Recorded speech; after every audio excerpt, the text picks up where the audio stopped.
Russian propagandists scored a victory in Spain this weekend after boldly injecting fake news and disinformation into the debate over Catalonian independence and seemingly influencing the election results, according to U.S. information warfare experts.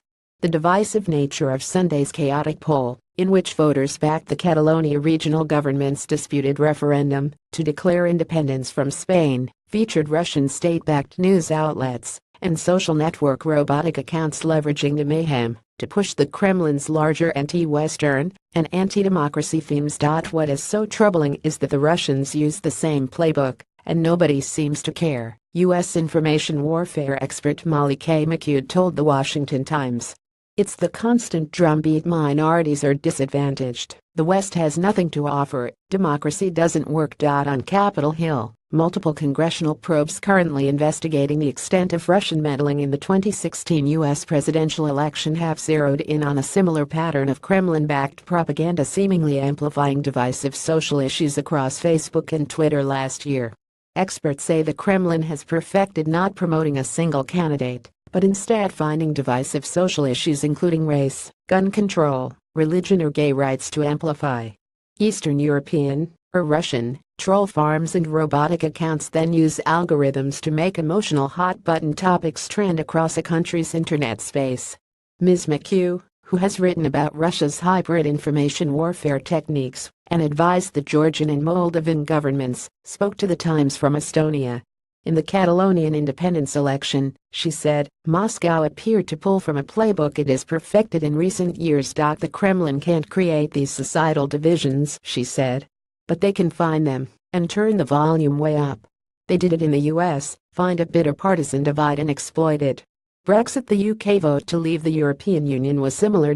Recent Ukrainian and Estonian fake news episodes regarding Russian military action have also shown earmarks of Kremlin misinformation operations.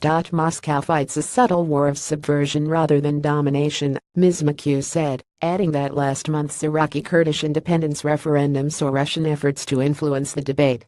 In recent Dutch and German elections, however, there was less overt Russian propaganda, experts say, because the divisive issues were not as clear-cut.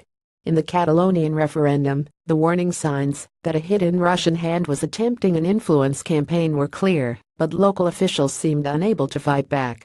In the lead-up to the election, the Madrid-based Spanish daily El País provided coverage of a report warning of Russian interference, especially from what has been called the Kremlin's propaganda mouthpiece, the government-funded TV broadcaster Russia Today, or RT.The station was accused of pushing fake referendum news from its Spanish-language portal. Tweets on the issue from NSA contractor and leaker Edward Snowden and WikiLeaks founder Julian Assange also gained heavy traffic just before the vote. Ms. McHugh called Mr. Assange and Mr. Snowden regular players in the Kremlin influence drama. The sad part is, she said, people know they have no credibility, but when a local issue comes from their mouth, people don't care about the source, they just react. Reactions were strong all across the northeastern Catalonia region of Spain on Sunday, with ugly scenes of violence and more than 800 people injured, when riot police attacked civilians gathering to cast ballots in raids aimed at stopping the vote.